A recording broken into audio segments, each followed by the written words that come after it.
आज का प्रातः क्लास है 12 दिसंबर 1968 गुरुवार। ओम शांति। रूहानी शिव बाबा बैठकर अपने रूहानी बच्चों को समझाते हैं। बना शिव बाबा से पहले रूहानी क्यों लगाया है? जिस्मानी शिव बाबा भी होता है कोई, क्या नहीं होता है? भक्ति मार्ग में जिस शिवलिंग को पूजते हैं वो शिवलिंग जिस्मानी है या रूहानी है?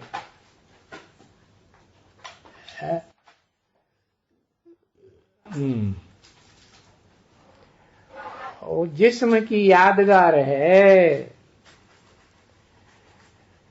और वो तो पार्ट बजाता है पूरे 5000 वर्ष के ड्रामा में ऑलराउंड।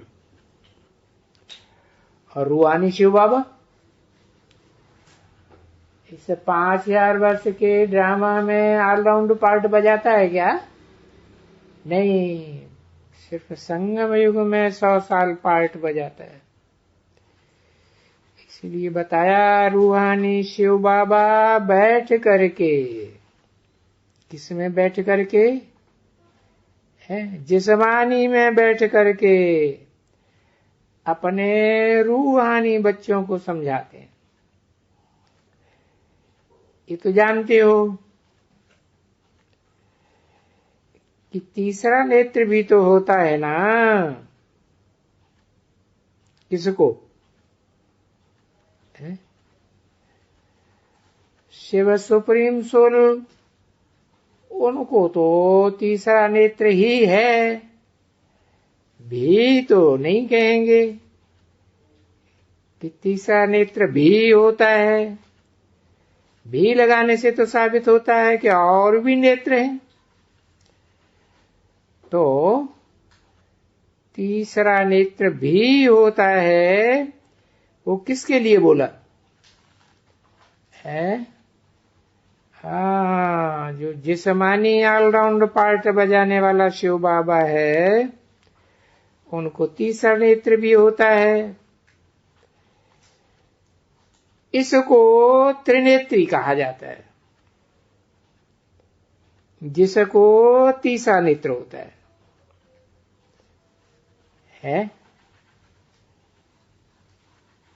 तो बाप कहते हैं, कौन सा बाप? बेहद का रूहानी बाप कहते हैं, ये तो जानते हैं। बाप ये जानते हैं कि जो भी आत्माएं हैं सारी दुनिया में 500-700 करोड़, मैं सभी आत्माओं को वर्षा देने आया हूं। कौन बोला? रूहानी शिव बाबा बोला या जिस्मानी शिव बाबा बोला है?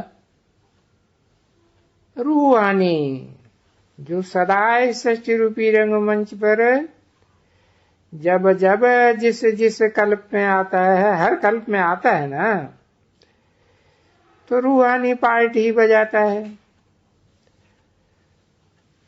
तो उसका पार्ट है 500-700 करोड़ जो भी मनुष्य आत्माएं हैं सच रूपी रंगमंच पर, सबको मुक्ति, जीवन मुक्ति का वर्षा देने आता है।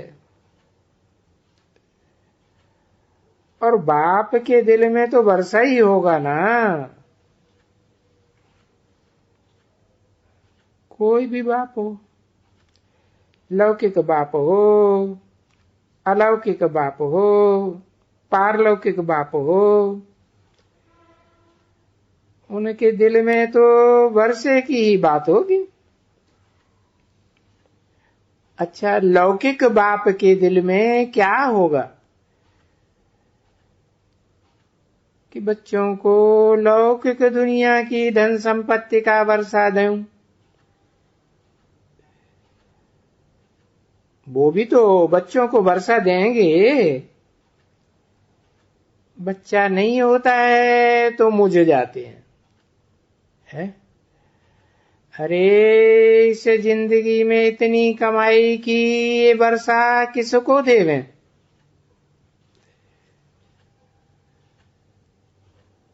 कोई बच्चा पैदा नहीं होता है सो कोई न कोई अडॉप्ट करके देते हैं, बच्चे को अडॉप्ट कर लेते हैं, दूसरों का बच्चा अडॉप्ट कर लेते हैं, अपना बना लेते हैं। कोई अपना बच्चा नहीं होता है तभी तो ऐसा करते हैं। अभी यहाँ पुरुषोत्तम संगम युग में यहाँ तो कोई एडॉप्शन की भी बात नहीं है कि भाई दूसरे का बच्चा लेकर के है अडॉप्ट कर लिया जाए। नहीं, यहाँ तो जब बाप यहाँ बैठे हुए हैं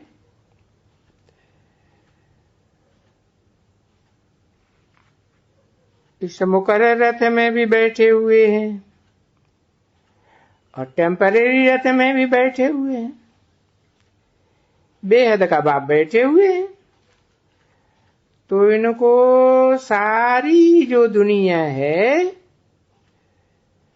जो भी आत्माएं हैं, उन सब की तरफ नजर जाती है। इनको माने किनको है? दोनों बेहद के बाप को, रूहानी या जिस्मानी,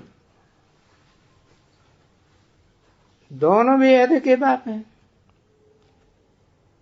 मनुष्य सृष्टि का बेहद का बाप प्रजापिता,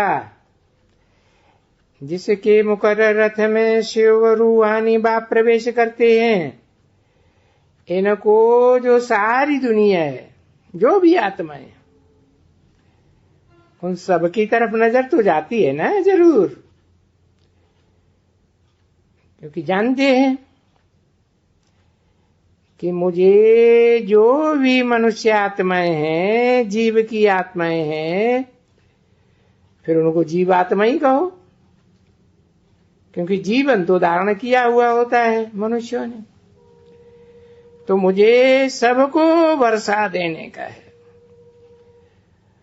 और सबको इसी नजर से देखना है, क्योंकि यहां बैठा तो यहां है, मुकर्रर रथ में बैठा है या टेम्परेरी रथ में बैठा है, पर नजर तो सारे विश्व पर पड़ती है ना।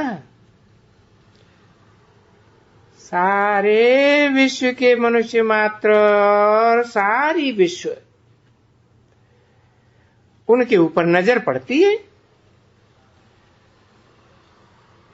तो सारे विश्व को इन नजर से निहाल करना होता है। अब डायरेक्ट इनडायरेक्ट की बात दूसरी है।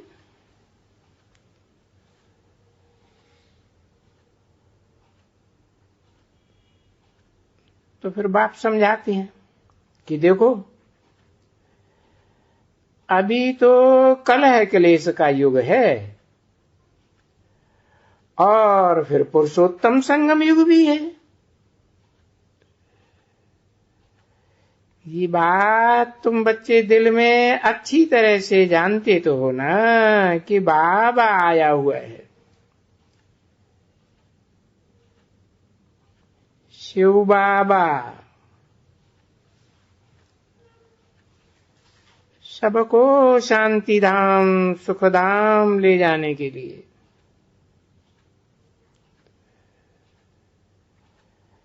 तो बुद्धि में तो सबको बैठता है ना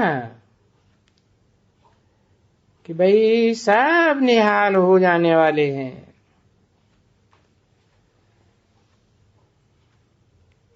जो गायन है सुंदर मेला कर दिया जब सदगुरु मिला दलाल। सारी वसुधा कुटुंब बन जाती है, सब नजर से निहाल हो जाते हैं। तो यही कहेंगे कि ड्रामा के प्लान अनुसार निहाल होते हैं। अब कहेंगे तो नहीं, क्योंकि कल्प कल्प के मुआफिक निहाल हो जाएंगे। क्योंकि बाप सबको याद करते हैं, क्योंकि सभी रूहानी बच्चे हैं। 500-700 करोड़ जो भी मनुष्य मात्र हैं, सबकी आत्मा रूह तो है ना, रूहों का बाप हूं। तो रूहों के बाप की नजर सब बच्चों पर जाती है ना। और फिर ये तो जानते हो कि कोई सभी तो नहीं पढ़ते हैं, परंतु ड्रामा का प्लान ऐसा है कि सभी पढ़ें या ना पढ़ें, सभी को आत्मलोक में शांति धाम में वापस जाना जरूर है। क्योंकि नाटक ही पूरा होता है। और जब आगे और बढ़ेंगे तब तो खुद भी सभी 500-700 करोड़ समझ जाएंगे कि अभी तो विनाश होता है, सारी दुनिया का महाविनाश। और अभी नई दुनिया स्थापन होती है, जिसको पैराडाइज, हेवन वगैरह वगैरह कहते तो है ना। क्रिश्चियंस पैराडाइज कहते हैं, हेवन कहते हैं ना। अच्छा, जो भी क्रिश्चियंस हैं, मुस्लिम हैं, या जो भी धर्म के हैं, फिर भी तो वो आत्मा तो है ना, चैतन्य आत्मा है। कोई जड़ तो नहीं है। तो उन सबके भी बुद्धि में ये आ जाएगा, सब धर्म वालों की बुद्धि में आएगा कि हम सब बाप आए हुए हैं। पैराडाइज जो एक स्थापन होगा जरूर,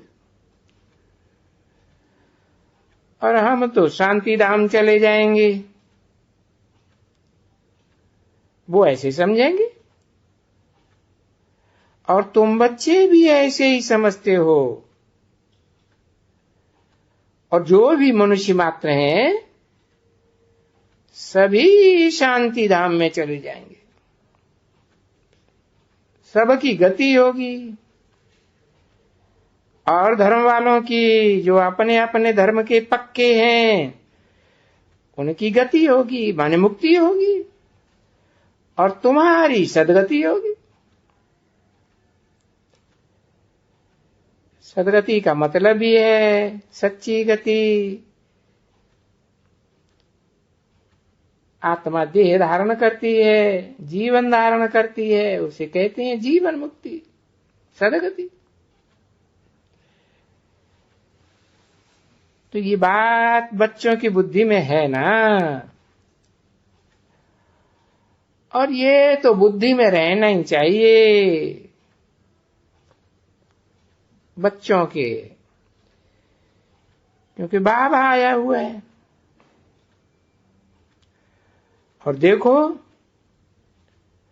वो ही पुरुषोत्तम संगम युग है, जो कल्प पहले हुआ था और कल्प कल्प होता रहता है। और बरोबर जब हम स्वर्ग में जाएंगे तो बाकी और सब धर्म वाले जो अपने धर्म के पक्के हैं वो सभी शांति धाम में चले जाएंगे। चाहे चंद्रवंशी हो, चाहे इस्लाम वंशी हो, बौद्धी, क्रिश्चियन वंशी, कोई भी वंश के हो, तो इसको कहेंगे ना जय जयकार हो जाएगी।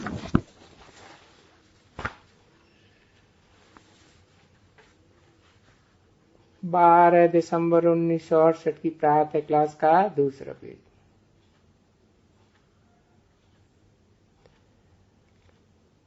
तो इतना जो बेहद का बड़ा बाप है और इतने बच्चे हैं, उन सब में हाहाकार होगा। और अभी भी तो हाहाकार है ना बच्ची, बहुत हाहाकार है। देखो इस कलह क्लेश की दुनिया में कितने हाय हाय करते होंगे।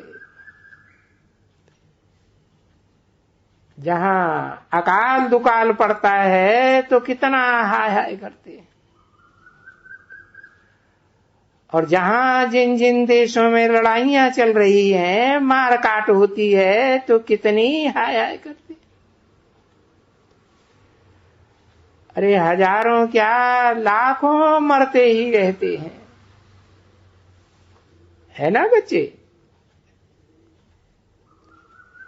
ये जो पढ़ते हैं, जो लोग अंग्रेजी अखबारों में पढ़ते हैं,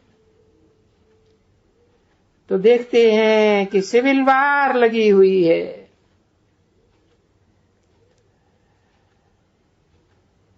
वो भी लड़ाइयां लगी हुई हैं, मरते ही रहते।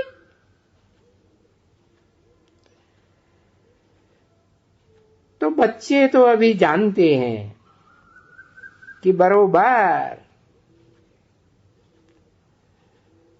इस नमूने का जो भी मौत है वो इस कलह क्लेश की दुनिया में ही होता है, सतयुग में तो होता ही नहीं है कि एक दो को मारने करने का वहां होता हो, ऐसा एकदम नहीं होता है।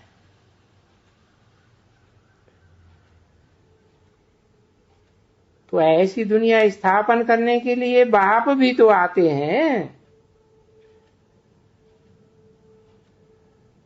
तो जब आते हैं कहां से? शांति धाम से, आत्मलोक से आते हैं, वहां से तो समझते हैं मैं जाता हूं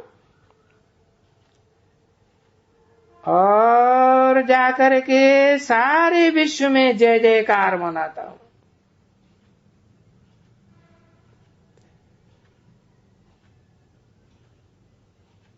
वो टाइम भी आएगा कि सारे विश्व में जय जयकार होगी। सब धर्म की, सब आत्माएं, सभी फॉलोअर्स, जो भी 500-700 करोड़ मनुष्य आत्माएं हैं, सब जय जयकार के नारे लगाएंगे।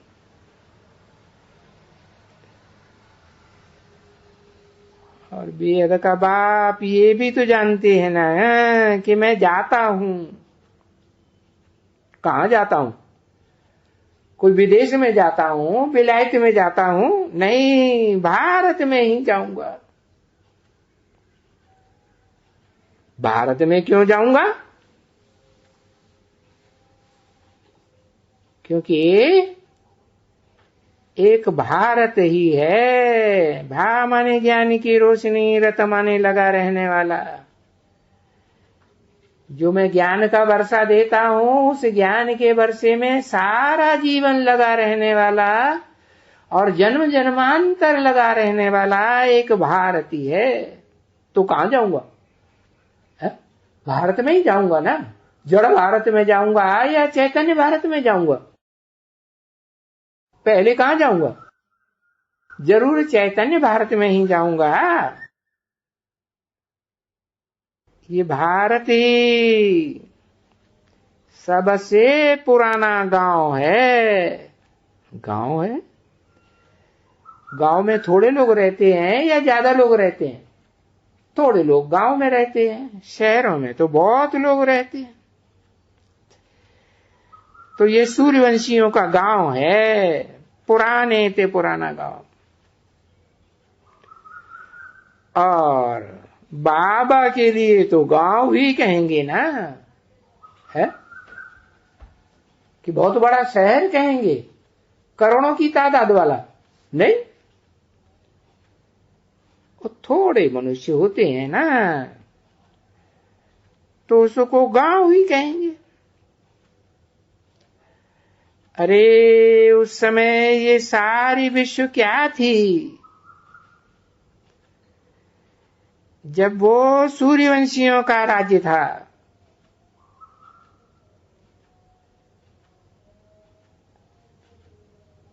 कौन सा युग? कहेंगे सत्य का युग। तो सत्य के सतयुग में विश्व क्या थी? एक छोटा गांव था, है।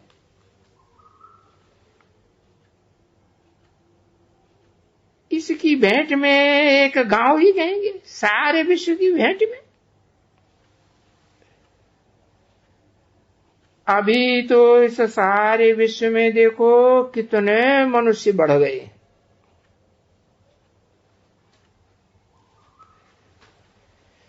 तो बुद्धि में तो रहता है ना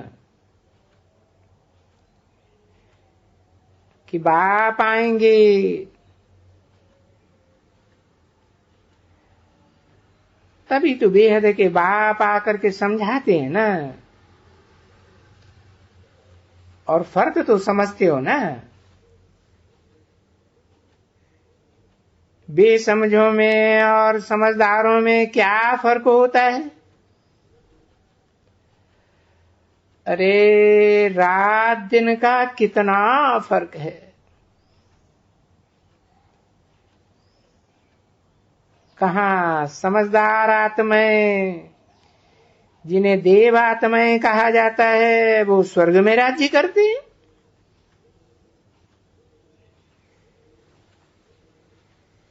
जिस स्वर्ग को सचखंड ही कहा जाता है। और उस सचखंड में झूठ, पाप, कपट वगैरह कुछ भी नहीं होता। इसीलिए तो तुलसीदास ने कहा है, ये बाप की बात बोली है ना, मोहि छल छिद्र कपट नहीं भावा, निर्मल मन सोई जन मोहि भावा।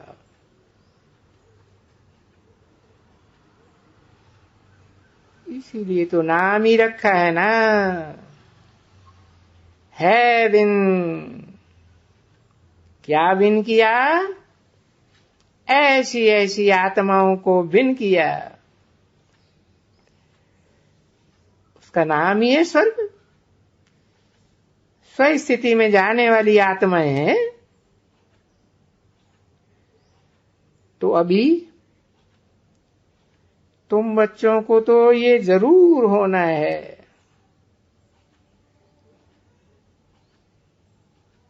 खुशी में बच्चों को, यानी बच्चों को इतनी खुशी में आना है। कौन से बच्चों को? जो चंद्रवंशी है अपने धर्म के, उनको, या इस्लाम, बौद्धिक, एंशियन वंश आदि हो, कौन से बच्चों को खुशी में आना है? तुम बच्चे किससे कहा? जरूर कहेंगे सूर्यवंशी बच्चों को कहा।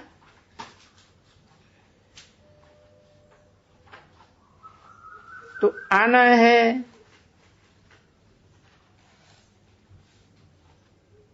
अब वो तो बेचारे कुछ नहीं समझते। और धर्मों के जो पक्के हैं, वो तो इन बातों को कुछ समझते ही नहीं है। इसलिए कहा कि बेसमझ है। उन बेसमझ बच्चों में और तुम बच्चों में जमीन आसमान का फर्क है। वो समझते ही नहीं है कि बाबा आया हुआ है, और बाबा से तो वर्षा जरूर मिलता है ग्रैंडफादर से, और बेहद का ग्रैंडफादर है। तो बेहद के ग्रैंडफादर से सारी दुनिया तो जरूर बदलेगी ना, क्योंकि सारी दुनिया का ग्रैंडफादर है। उसको टाइटल ही दिया जाता है ग्रेट ग्रेट ग्रैंडफादर। पीछे ये हर एक बच्चे समझते हैं कि जो जो जितना जितना पुरुषार्थ करेंगे, क्योंकि पढ़ाई पढ़ रहे हैं, बाबा पढ़ा रहे हैं, तो जितना जितना जो पुरुषार्थ करेंगे, क्योंकि ये स्कूल आध्यात्म की शिक्षा देने वाले आध्यात्मिक विश्वविद्यालय तो वृद्धि को पाते ही रहेंगे, और सब स्कूल विद्यालय विश्वविद्यालय ये तो सब खलास होने वाले। तो ये स्कूल तो बहुत वृद्धि को पाएंगे, बहुत बहुत हो जाएंगे, और सब स्कूल इकट्ठा थोड़े ही एकदम हो जाएंगे। टाइम तो चाहिए ना, स्कूलों के लिए जगह भी तो चाहिए ना, जगह चाहिए, फलानी चीज चाहिए, ये चाहिए, वो चाहिए। तो बेहद का बाप समझाते हैं कि ये जो याद है कि अभी हम गए कि गए अपने सुखधाम,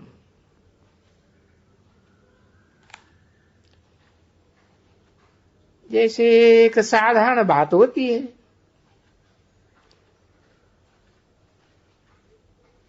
लौट के आते हैं। देखो विलायत में जाते हैं तो 10-10 बरस जा करके रहते हैं, फिर लौट के आते हैं। यहां भारत में आते हैं ना, है कि हर महीने आते रहते हैं, हर साल आते रहते हैं। अरे विलायत में जाते हैं तो हर साल आते रहते हैं क्या? हर साल आते हैं। टाइम मिलता है, छुट्टी मिलेगी इतनी है? अरे विलायत में इतना धंधा धोरी फैल जाती है तो टाइम लगेगा ना, तो भारत में ही आते हैं, क्योंकि भारत तो गरीब है ना। तो जो भारत में रहते हैं और जो विदेश में विलायत में रहते हैं वो तो कैसे आलीशान रहते हैं। उन विलायतियों की भेंट में तो ये बहुत भारतवासी गरीब बच्चे हैं ना, गरीब। तो जो भी विलायत में रह करके आते हैं भारत में, उनको यहां आने से सुख नहीं मिलता है। सुख महसूस होता है कहां विलायत में और कहां यहां भारत में गरीब देश में। वैसे ही हम बच्चे हैं, यहां इस कलह क्लेश की दुनिया में तुमको कोई सुख नहीं है। अभी तो तुमको मालूम पड़ गया कि हम तो जाते हैं, अभी हम पढ़ाई पढ़ रहे हैं बेहद की विलायत में जाने के लिए। नहीं पढ़ रहे? बेहद की पढ़ाई पढ़ रहे हैं और बड़ी पढ़ाई पढ़ रहे हैं। छोटी मोटी पढ़ाई नहीं पढ़ रहे कि भाई लौकिक दुनिया में जो पढ़ाइयां पढ़ाई जाती हैं, हद की पढ़ाइयां, देह की पढ़ाइयां, 5 तत्वों के विश्लेषण की पढ़ाइयां नहीं, हम तो बेहद की आत्मा के अनेक जन्मों की पढ़ाई पढ़ रहे। अनेक जन्मों का पार्ट क्या है, हम रंगमंच पर क्या पार्ट बजाते हैं, कैसे कैसे पार्ट बजाते हैं, वो सारी पढ़ाई पढ़ के जिससे हम हेवन का मालिक बनने वाले हैं, देवता बनने वाले। 12/12/1968 की प्रातः क्लास का 3रा पेज। वो नई दुनिया में सतयुग में कितना सुख होगा वहां, तो उस सुख को याद करके ये जो गांव है ना, है जिस गंदे गांव में मैं आता हूं, है ये तुम बच्चों को याद पड़ेगा फिर? ये तो फिर याद भी नहीं पड़ेगा, क्योंकि इसमें दुख बहुत है, अथाह दुख है।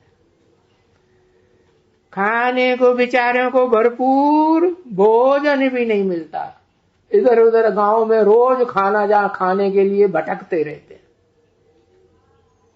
उस गांव का पता है? कौन सा गांव है?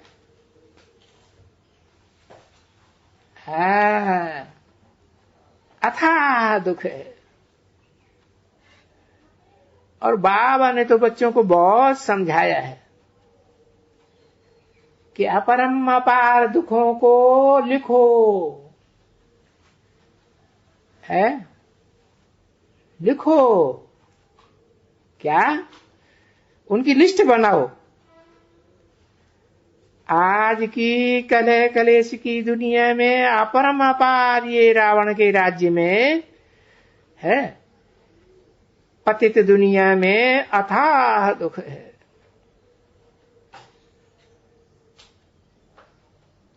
अथाह जैसे समंदर की कोई था नहीं पा सकता है, ऐसे ही अथाह दुख। और अभी जो कल आने वाला है, उस कल को योग बल से हम अथाह सुख कल के लिए स्थापन कर रहे हैं,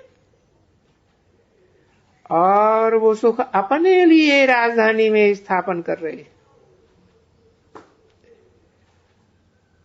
और ये एक ही अक्षर है सिर्फ, राजयोग।